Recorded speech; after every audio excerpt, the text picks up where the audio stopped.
ఓం శ్రీ కాత్యాయని దేవ్యై నమః. శ్రీ కాత్యాయని వ్రతకథ.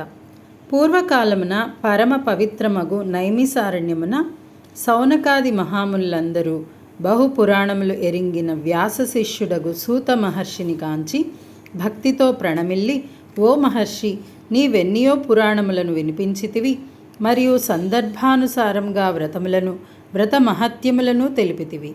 నీవు మా సంశయములను పోగొట్టు మహనీయుడవు. చతుర్దశ భువనాధీశుడైన ఈశ్వరుని మొదటి భార్యగు సతీదేవి తన తండ్రియగు దక్ష ప్రజాపతి యజ్ఞగుండమున పడి దేహత్యాగమునరించెను కదా.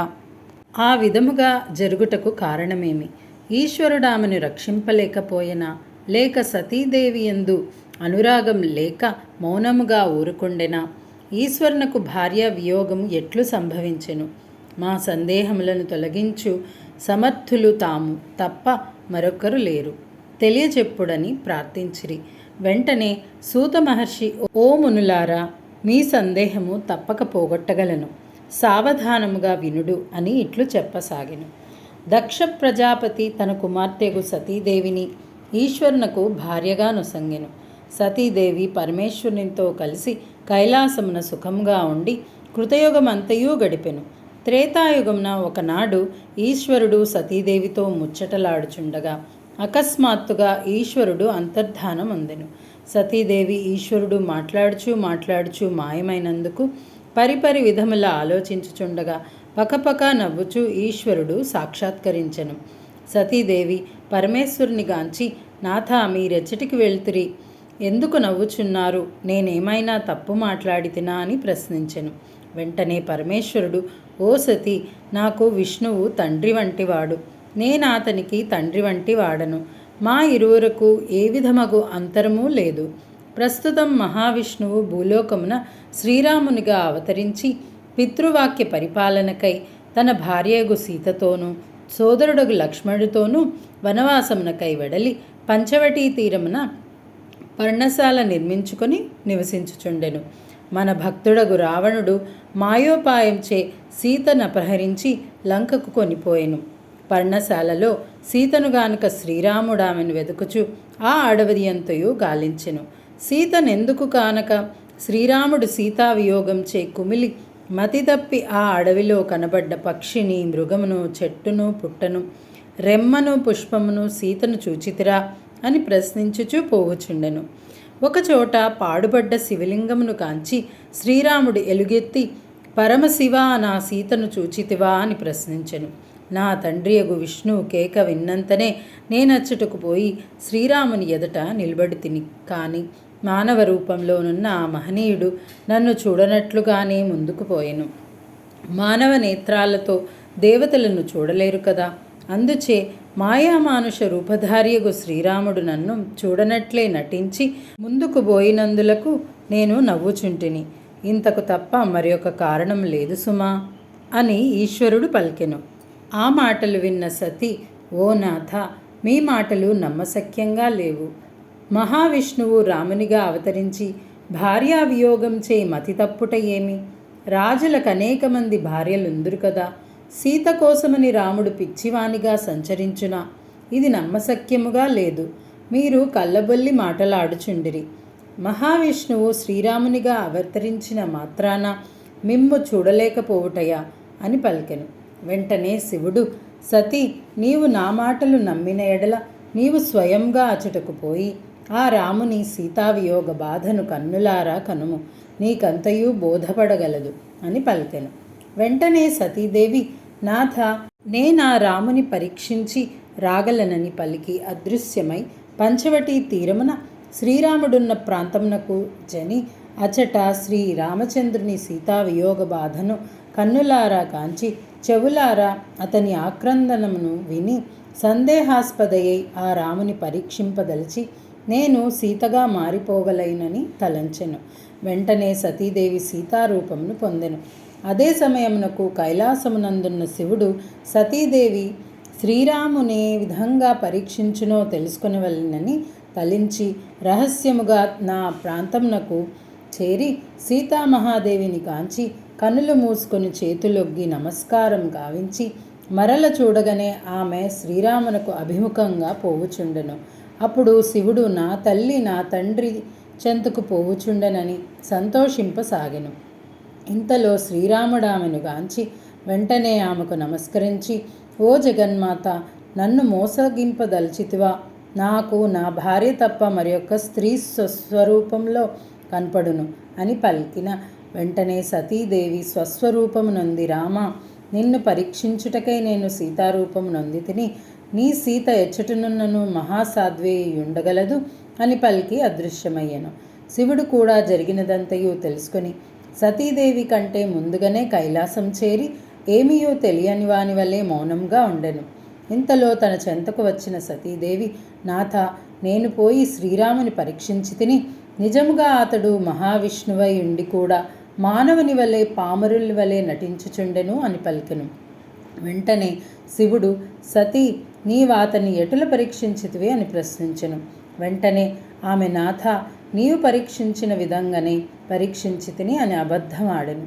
వెంటనే శివుడు, సతీ, నీవు పరీక్షించిన విధం నా కన్నులకు కట్టినట్లుగా కనపడుచున్నది. ఇప్పటికీ నీవు దాల్చిన నా తల్లి రూపం నాకు కనబడుచున్నది. నీవు నా తల్లివి, నమస్కారమని వెడిలిపోయెను. అంతటా ఆ సతీదేవి జరిగిన తప్పును తెలుసుకొని, నేను సందేహించుట ఓ తప్పు, దానిని కప్పిపుచ్చుటకు అబద్ధమాడుట మరి ఒక తప్పు పనిచేసి కళంకము పొందితిని. ఆ కళంకిత దేహంతో ఈశ్వరుని అర్ధాంగిగా ఉండు అర్హతను కోల్పోయి తిని.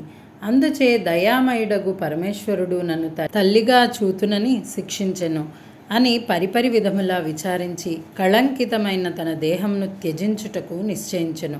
తన దేహమును విడిచిపెట్టుటకు పలు విధముల యోచించి చివరకు తానే ఇంట పుట్టెనో అచ్చటనే దేహంను వదులుట యుక్తమని ఆ సతి నిశ్చయించెను. ఆమె మహామాయగాన తన తండ్రికి ఈశ్వరుడన్న ద్వేషంను కలిగించి ఈశ్వరుని పిలవకుండా యజ్ఞమునరించు కోరికను కలిగించెను. మహామాయ నిర్ణయానుసారంగా దక్షుడు శివుని అవమానింపదలచి శివునకు హవిర్భాగమికుండా యజ్ఞంను తలపెట్టి దేవతలందరూ ఆ యాగమునకు వెళ్ళుచుండగా సతీదేవి కూడా ఆ యాగమునకు పరమేశ్వరునితో కలిసి వెళ్ళుదమని ఈశ్వరుని కోరెను. ఆ యాగమునకు వెళ్ళుట యుక్తం కాదని పరమశివుడు చెప్పినను ఆమె వినిపించుకొనక ఆ యాగమునకు వెళ్ళి తీరవలైనని మంకుపట్టు పట్టెను. దానితో శివుడు చేయినది లేక నందీశ్వరుడు భృంగీశ్వరులను సాయమిచ్చి సతీదేవిని దక్షవాటికకు పంపెను. దక్షుని యాగముండంలోనికి సతీదేవి ప్రవేశించి అచట తాన వారెవ్వరూ పలకరింపకపోవటచే అవమానం నుండి రగులుచున్న అగ్నిగుండం చెంతకు చేరి చేతులు జోడించి, ఓ అగ్నిదేవా, నేనొక అబద్ధమాడుటచే ఈశ్వరునికి దూరమైతిని. ఇచ్చట అవమానం నుండి ఈశ్వరుని చూడలేను. కావున కళంకమొందిన నా దేహమును బూడిద చేసి చల్లని హృదయంను కలిగిన వాడును నిర్మలమగు మనస్సున్న దయాహృదయుని కుమార్తెనై జన్మించి తిరిగి పరమేశ్వరుడనే భర్తగా పొందినట్లు చేయుము అని ప్రార్థించి భగభగా మండుచున్న ఆ అగ్నిగుండంలోనికి దుమికెను. దేవతలందరూ హాహాకారములు చేయుచుండగా నందీశ భృంగీషులొక్క క్షణములో శివుని చెంతకు చేరి జరిగినదంతయు తెలిపిరి. సతీ మరణ వార్త విన్నంతనే శివుడు మహారౌద్రాకారమును దాల్చి వీరభద్రుని సృష్టించెను. ఆ వీరభద్రుడు దక్షవాటికకు చేరి తన వంటి కోటాను కోట్ల మహావీరులను సృష్టించి దక్షవాటికను శ్మశానవాటికగా మార్చెను. ఈశ్వరుడు సతీ వియోగంచే కలిగిన కోపంను భరింపలేక హిమాలయ శిఖరములకు చేరి అచట విశ్రాంతి నొందుచుండెను. ఆ సమయమున పరమేశ్వరుని లలాటము నుండి చెమట బిందువు ఒకటి భూమిపై పడెను.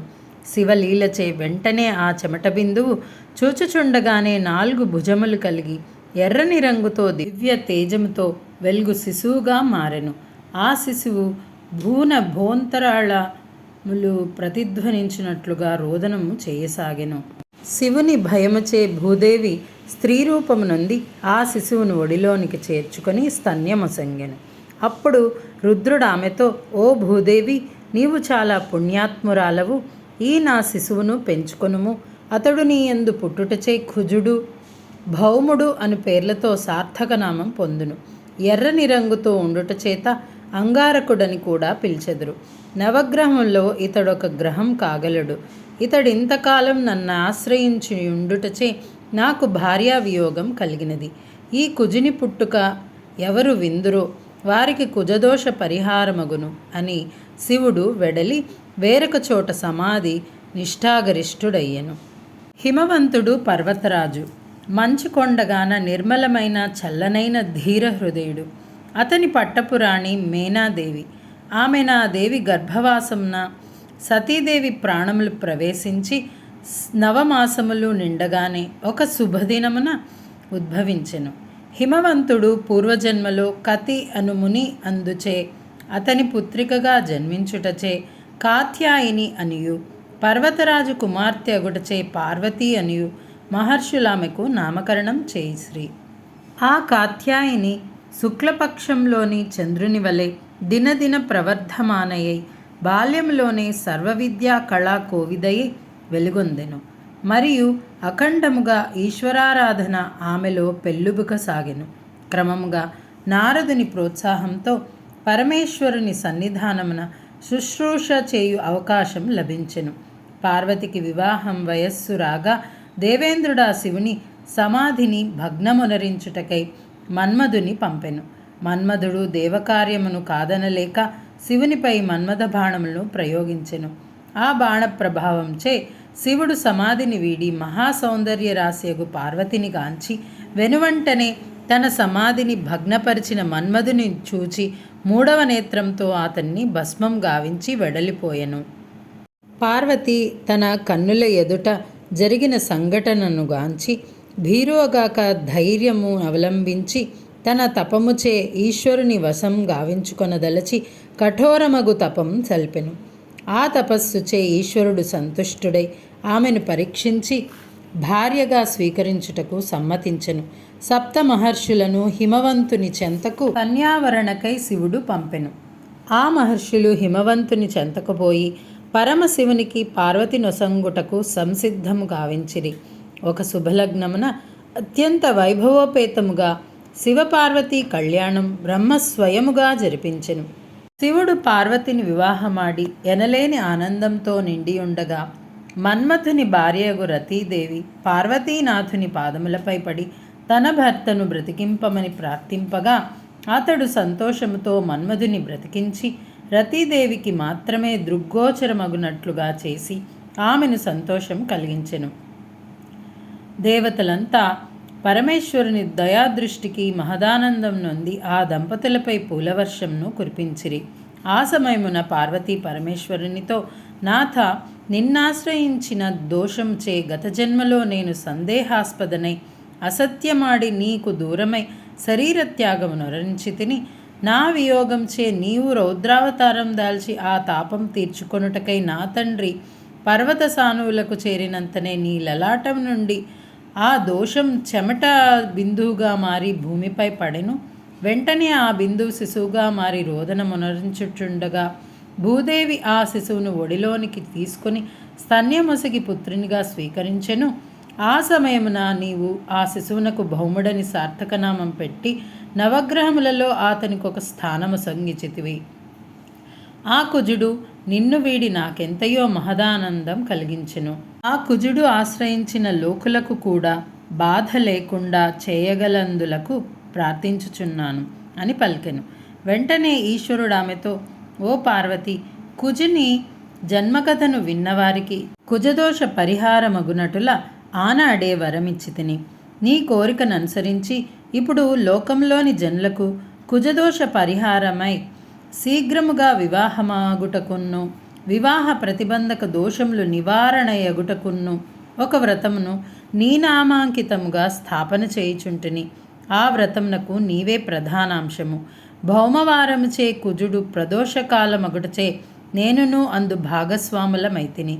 కాత్యాయిని వ్రతమను పేరుతో భూలోకమున సుస్థిరము కాగలదు అని పలికెను. ఆ మాటలు విని పార్వతి మహదానందము నొందెను. పిదప పరమేశ్వరుడా పార్వతితో, ముక్కోటి దేవతలు వెంటరాగా కైలాసమునకు చేరెను అని సూతమహర్షి సౌనకాదులకు వినిపించెను. అప్పుడు మహర్షులు విని, ఓ మహనీయ, మా సందేహం తీర్చితివి కానీ కాత్యాయిని వ్రతమును కూర్చి సవిస్తరంగా తెలియజేయగలందులకు ప్రార్థించుచుంటిమని పలికిరి. వెంటనే సూత మహర్షి వారితో, ఓ మునులారా, కాత్యాయని వ్రతమును కూర్చి సవిస్తరంగా చెప్పుదును. వివాహ ప్రతిబంధక దోషములను అంగారక దోషములను నివారణ ఎగుటకు శీఘ్రంగా అనుకూలమగు భర్తను పొందట్టుకొను కాత్యాయని వ్రతంతో సాటి అయినది మరొకటి లేదు. ఈ వ్రతమాచరించు వారికి భక్తి విశ్వాసములు ముఖ్యము. తారాబల చంద్రబలయుక్తమైన మంగళవారమున ఈ వ్రతం ప్రారంభించవలెను. ఆ రోజు ఉదయం కాలకృత్యములు తీర్చుకొని భక్తి శ్రద్ధలతో గౌరీదేవికి ప్రణమిల్లి ఉపవాసముండి సాయంకాల ప్రదోష కాలమున ఈ వ్రతమును ప్రారంభించవలెను.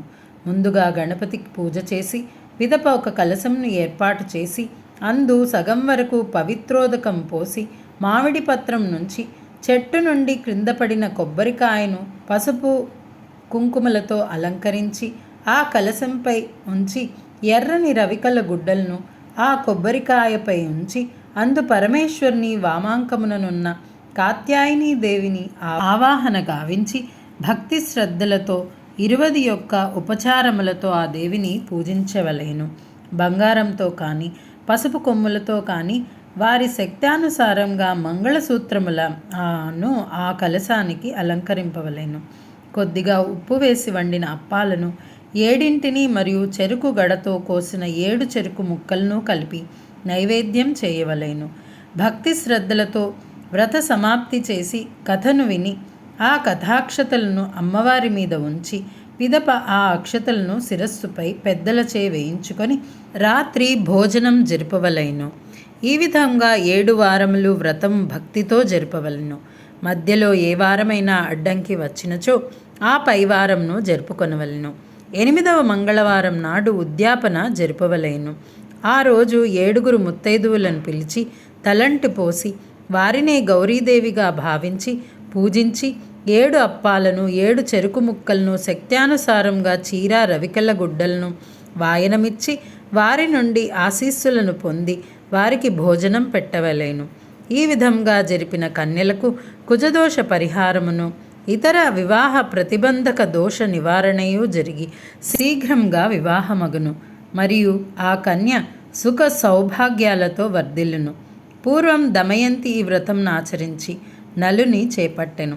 రుక్మిణి ఈ వ్రతమాచరించి ఉద్యాపన నాడే శ్రీకృష్ణుని చెంతకు చేరెను. ఈ వ్రత కథను విన్నవారికి చదివిన వారికి అభీష్ట లాభం సిద్ధించును. కుజదోషము మరియు తదితర సమస్త దోష పరిహారమగును అని సూత మహర్షి సౌనకాదులకు తెలిపెను. ఓం శ్రీ కాత్యాయని దేవ్యై నమః. ఈ వ్రత కథను ఎవరైతే భక్తి శ్రద్ధలతో చదువుతారో లేదా వింటారో అందరికీ సకల సౌభాగ్యాలు కలుగుతాయి. ముందు ఒక వీడియోలో ఈ వ్రత విధానము ఎవరు ఎప్పుడు ఎలా ఎందుకు చేయాలి అనే విషయాన్ని కూడా చక్కగా వివరించడం జరిగింది. ఆ లింకుని డిస్క్రిప్షన్లో పెడతాము, తప్పకుండా చూడండి. ఆ పార్వతీ పరమేశ్వరుల ఆశీర్వాదాలు మీకు ఎల్లప్పుడూ ఉండాలని కోరుకుంటూ సుందర సాయి సుధా నుంచి నీ Pallavi. Thanks for watching this video.